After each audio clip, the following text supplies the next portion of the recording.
Warning: some contents may be disturbing. Viewer discretion is advised.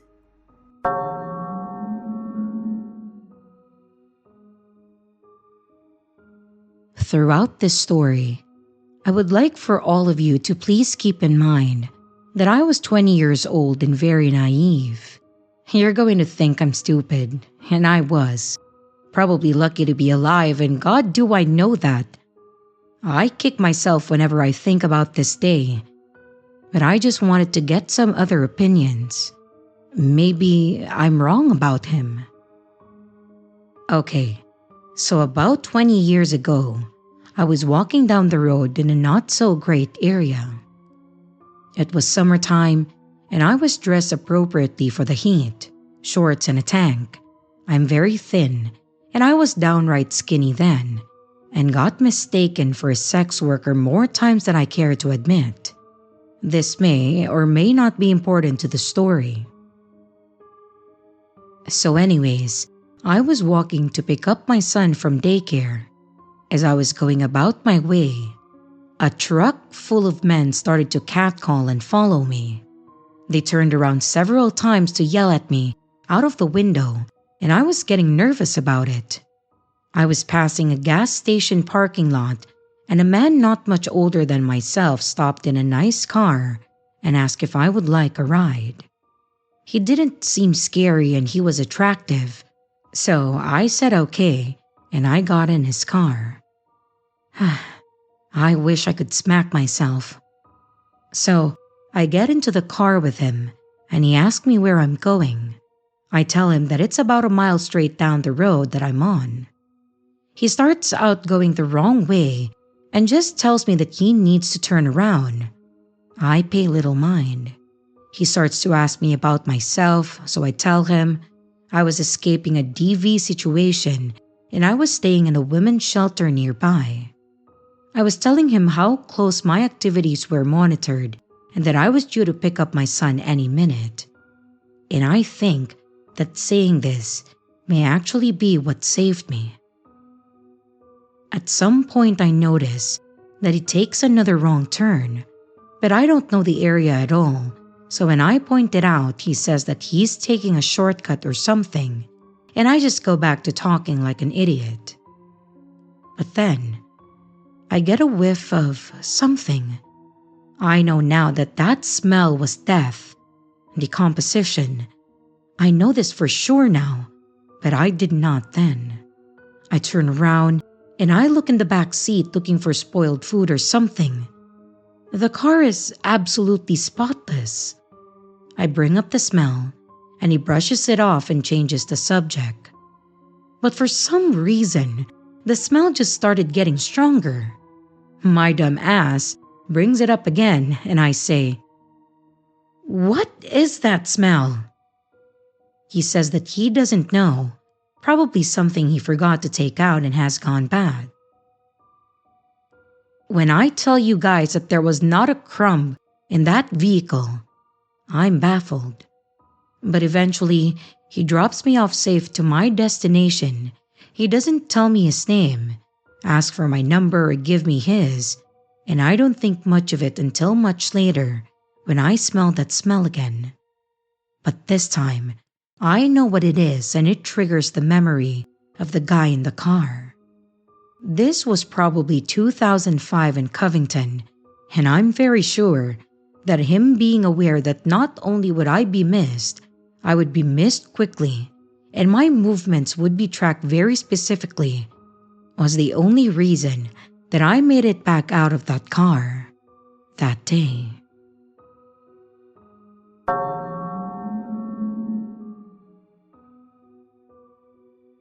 When I was in middle school, I remember taking a sex ed class. This must have been 5th grade because we all had to watch the infamous video where we learn about our bodies and our reproductive organs and had to watch a video of a woman giving birth.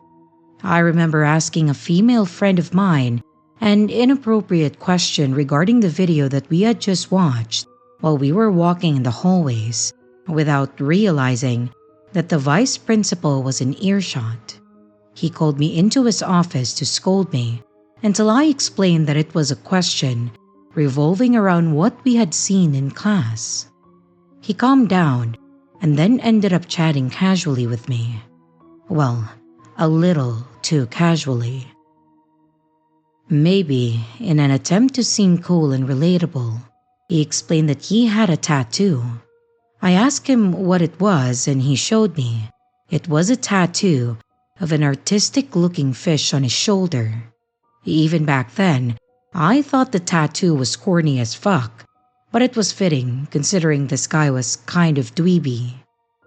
He then went on to tell me that the artist who tattooed him in New Hampshire went on to murder or dismember 2 women a year later and was then sentenced to life in prison. I have no clue why he thought it would be appropriate to share this story with a middle schooler, but I was absolutely shook by the story for the following week, and I never forgot it.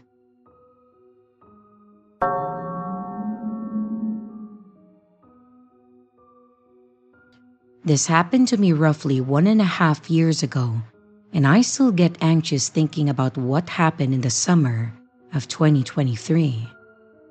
It was the year that I had my first success with my online business, which allowed me to start traveling Europe while working and saving up for my dream of buying farmland. 2023 started amazingly. I lived a few months in Malta, then in Budapest, visiting friends who study abroad.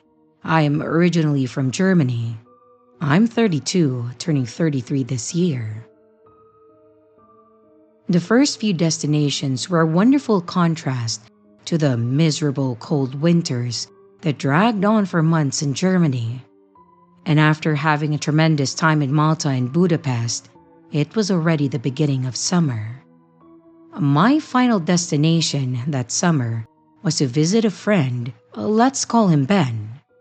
He was about a year younger than me and currently studying medicine in Varna, located in the very east of Bulgaria. It's an interesting place with lots of Soviet-style, slightly run-down architecture, but it still has its charm as a beach city. The people are very nice, and there are some beautiful spots. There are many expats, and I spent my days enjoying the large parks near the beach itself, and its various cafes and clubs. I met lots of people and frequently went out to beach clubs with them on weekends. It was a nice hot summer, and I was enjoying myself until one particular night. I was out with Ben and many of his university friends again. We partied all night, had drinks, danced for hours, and just enjoyed ourselves during this wonderful summer night. Since we'd been to day events before the party, I started feeling tired and I decided to head home. I should describe the layout of the city as it's unique. Varna has a beach alongside its entire length, and for most parts, there are very big parks stretching 4 kilometers along the beach before they lead to the city. My rented apartment was slightly northwest of the clubs, roughly a 10 to 15 minute walk, which I had done many times. People had warned me about occasional attacks, muggings, and robberies, always asking me to walk at least part of the way with someone. I usually didn't listen, just walked with my music playing, though I remained wary of my surroundings. That night, a few people who were also tired left with me. They lived a bit more west, so I had to leave them after 5 minutes, and I continued alone with my music. It must have been around 4 a.m. when I came to a park that I usually cross. It was separate from the main beach parks and closer to where I was living. Being summer and a weekend, there were still a few people walking around and driving even at 4 a.m. When I entered the park, I wasn't shocked to see someone sitting on a bench maybe 50 meters ahead of me to the right. He was just sitting there, staring at his phone. And I remember the scene vividly. Behind him or some bushes and trees. But as the lighting in the park was very sparse, I only noticed at the last moment that someone was approaching him from behind through the bushes. I think because I walked into the park, the guy sitting on the bench must have briefly looked up from his phone and heard someone approaching. It all happened so fast. I saw someone running out of the bushes with both hands raised over their head, holding a large rock, sprinting at the guy still sitting there as he turned his head. Not immediately realizing the danger, I kept walking briefly before stopping. The guy on the bench screamed and then ran straight out of the park, vaulting over another row of bushes and disappearing across the street. I pulled off my headphones and I stood there watching, not fully comprehending what was happening. You need to understand that this all happened so fast. Until the guy who had just tried to attack the other person with a rock turned to face me. A shiver ran down my spine as adrenaline rushed through me, preparing to run. When he lifted that rock again and started manically smiling while running in my direction, I turned and I ran for my life. He followed me for roughly 2 minutes, and I could still see him behind me even after crossing the street. I ran around the block and I was incredibly relieved to find a kebab shop still open. I rushed through the door, and the people inside were shocked. I couldn't speak straight, but I didn't need to say much as the psychopath came to the store and then started bashing the big window with a rock. And when the glass broke, he finally ran away. What makes this even more chilling is that I later discovered that I probably encountered someone who wasn't new to violence. In the same city, same park, someone had been bludgeoned and then killed with multiple stabs in the back just 1 year earlier. I waited a few minutes, put my music back in, and I walked home, carefully avoiding the park. Afterwards, I was shaking at home, locking every door, and I couldn't sleep well. And the next morning, I discovered that I had fractured a tooth from grinding it in my sleep that night. I am forever grateful that this turned out okay. I'm also grateful that I met those people who offered to smoke earlier, as the timing might have saved both me and the guy on the bench.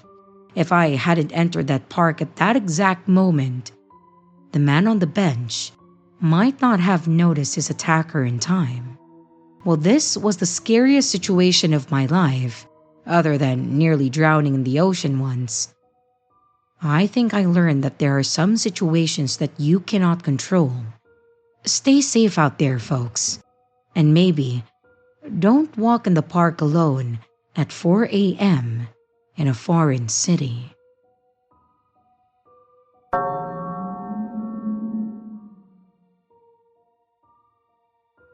Every year, my family would have a big 4th of July party. My grandparents would come over, my aunts, uncles, cousins, and even some close friends and neighbors. All the kids would line up their fireworks, and we'd decide in what order we wanted to shoot everything. The adults always prepared the food and would sit around and talk. It was always a blast. We rarely had issues as in fights, injuries, and the such, and I think a lot of that had to do with my grandfather. If anyone tried to start an argument, he always knew what to say to get people to calm down and ease the tension. He was a smart man, and I definitely learned a lot from him over the years. As I got older and started going to parties or hosting my own, I always held on to some of his wisdom and advice to make me a better person. One of the things he taught me was to be aware of your surroundings. He was in the Air Force, and he always talked about how important it is to know what's happening around you, and while you shouldn't dwell on the negative, you should also be able to get an idea as to possible outcomes around you and know how to react to them appropriately. This has helped me tremendously in my career of becoming an aircraft mechanic, as you have to be precise in everything that you do. Another thing he taught me was no matter where you live or your age, it's always polite to get to know your neighbors. Again, you never know if you could be the person they need in their life to be a friend or someone they can turn to when they feel they may be in trouble or need of help. So, when my parents moved and I was still young, we made little baskets for everyone on our block as our way of introducing ourselves. And these were two things he taught me that are important to this story today. I was thankful that my wife was able to meet my grandfather before his passing, so she knew all about him and his wisdom. So when we got our first place together, she knew that we would have to introduce ourselves to the block. We moved in early June and decided that we wanted to have a housewarming party and a 4th of July party all in one. Because of this, we agreed that we would let the neighborhood know, as well as a warning in case we got too loud or if they wanted to join and get to know each other better. We prepared our gifts that week, and over that weekend, we went off to start handing them out. Everything went as I would expect. Some people were happy to meet us, some were surprised people, but still introduced themselves, and some even wanted to show my wife her jewelry collection. There were 2 houses, though, that we did not get an answer at, so we left our gift with a card at the door, so they still get the introduction and invite. One of our neighbors, Kathy, seemed to be the cliché neighbor that knows everything about everyone, so we got the short version of everyone's history from her. I appreciate this, since I wasn't able to meet everyone and I had mentioned this to her. She explained that one house was someone's winter house and that they wouldn't be back for a few months, and the other one, she said to give up on trying to meet them. Curious, I asked her about this. She said that it was a middle-aged couple living there. They rarely went outside. She thinks the guy worked overnights, as she always saw him coming home late at night and not leaving till the evening, while the woman always left midday looking her best and coming home before he left for the night. She tried talking to them on a few occasions, and the guy tended to ignore her, while the woman seemed to rush the conversation and did not want to get too close. She said that she gave up trying to get to know them, but she had her door camera, so she always saw them coming and going since they live across from her. I just kept this in the back of my mind to process it later. We then said our goodbyes, finished by going back to the winter house to pick up the gift that we had left, and agreed to try again in the winter, being assured by Kathy that she would let us know when they got back. The following morning, as we left to get coffee, I noticed that the gift from the mysterious couple's home was gone, so hopefully they got it and at least enjoyed it. The next couple of weeks went by as normal. We unpacked and prepared ourselves for our party. This whole time, never seeing this couple. Kathy was certainly right. It was going to make for a difficult time if we ever wanted to try meeting them. Then came the night of the party. Both of our parents showed up, a few of our siblings, because some couldn't make it, as well as some of our old friends and new neighbors. Kathy came over and brought us a cake, I believe, but said since her dog was afraid of fireworks, that she would just watch ours from her home, so he wasn't alone. A few people had kids with them, so we kept it appropriate for the time being. After the kids finished off their fireworks, and those families left as well as our parents, we started getting a little more rowdy. There was more drinking now, a little more stupidity with the fireworks, but everyone was having a good time. At one point, I was fetching more rounds for everyone, asking who all wanted one, when I noticed a guy that was talking to my wife's friend over towards the side of the patio that I didn't recognize at first. He was wearing dark jeans that appeared to be really muddy, a button-down shirt that was halfway open, and a baseball cap. Thinking it was someone her friend brought along, I asked if they wanted anything and made my way to the kitchen to grab the drinks. I gave her friend and the guy their drinks, and they both said thanks, and I carried on passing out the other drinks. As the night went on, I saw the same guy talking to other people, including my wife. He was still carrying around the same bottle that I got him, and when I would ask if he wanted another or if I could take it from him, he always refused, saying that he was still drinking it. I kept an eye on him just because I didn't recognize him, and no one had introduced him to me yet. We still enjoyed our night, taking pictures, recording our stupid antics, until it was time for people to start dispersing. When my wife was seeing her friend off, I noticed the guy wasn't with her, so I went and asked her about him. She said that she had come alone, but the guy was talking to her for quite a bit. She said that she didn't recognize him either, and thought that it was one of my friends from work since I was talking to him quite a bit. I just let it go, thinking maybe he was someone from work that I didn't know too well, or maybe he came with someone else and I just didn't notice. I did drink a lot that night, so I was also not fully there, I'm sure. We cleaned up a bit and then headed to bed. Thankfully, we were off the next day so we could recover. But still, I was never able to determine who our mystery guest was. As I was coming home from work sometime that same week, I saw several cop cars at the non-social neighbor's house. Like anyone would, I tried looking to see if I could tell what was going on, but I couldn't see much more than crime scene tape going across the house.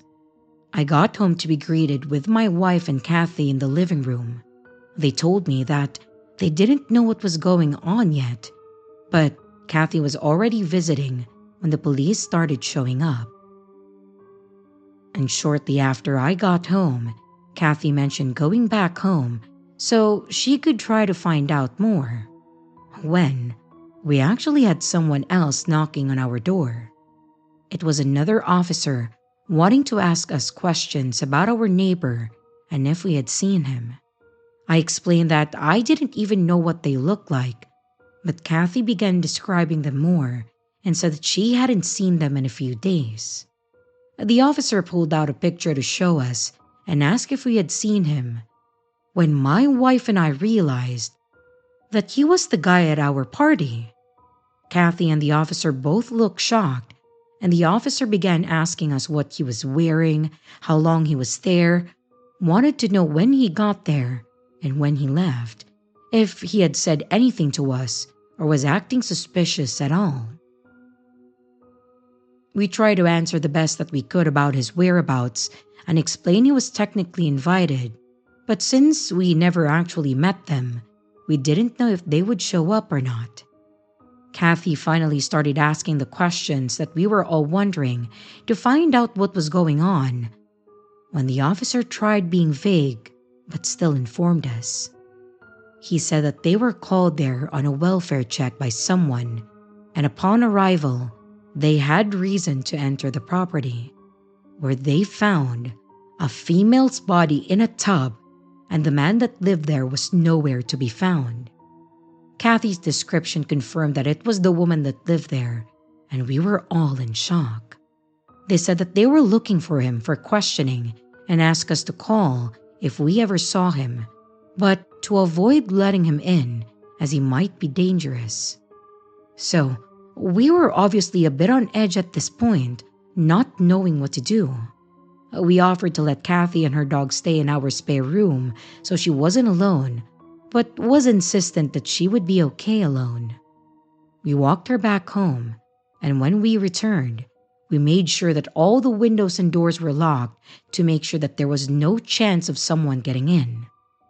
Thankfully, we also had security cameras that we could watch as well.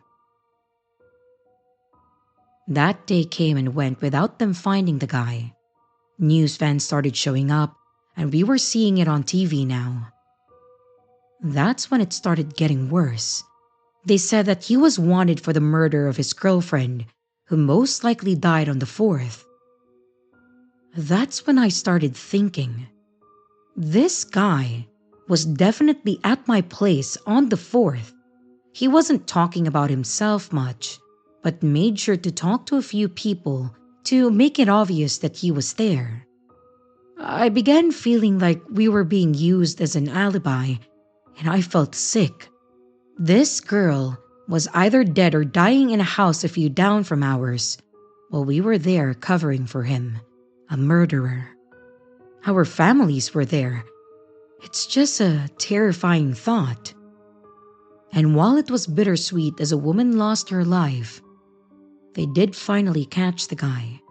He was trying to flee the country, but only got as far as Texas when they finally caught him. Now, this was coming from Kathy. She said her husband was a cop, so she knew some of the detectives. They told her that the woman's sister hadn't heard from her, and the guy had a record, and so she was worried that something had happened.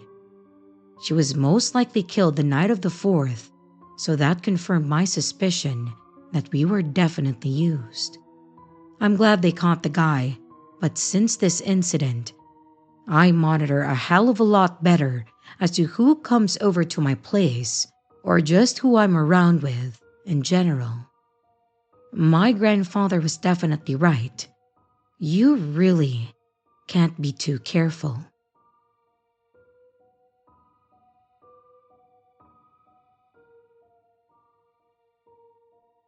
And here's the riddle for this video.